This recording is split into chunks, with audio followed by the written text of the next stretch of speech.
పులిగిన మండలం నందనం గ్రామంలో ఒంటిని ఆయన పురస్కారం అవార్డు అనేది ఆయన సంపాదించుకున్నారు.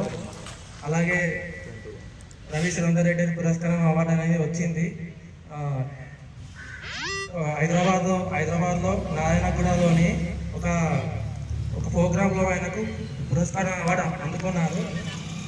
నారాయణాది విద్యావేత్త తెలంగాణ గ్రాడ్యుయేషన్లో ఎగ్జిక్యూటివ్గా వారి ప్రధాన రాష్ట్ర కార్యదర్శిగా అతను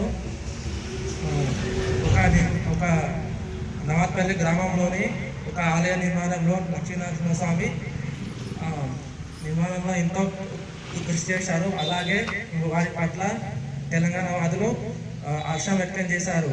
ఒక ఉదాహరణ చెప్పాలంటే సినిమా చూడకముందుకే బాగుందని ఎవరన్నారు, సినిమా చూసిన తర్వాత బాగుందని అంటారు. ఉదాహరణ అలాగే సురేంద్ర సార్ కూడా మేము కూడా మిమ్మల్ని చూసి నేర్చుకున్నాం sir. That is impression of life and society sir. Thank you. నన్ను వెన్నుతో ప్రోత్సహించిన అనిలన్న గారికి, రామన్న గారికి, వినోదన్న గారికి అభినందనలు సార్. చాలా థ్యాంక్ యూ వెరీ మచ్.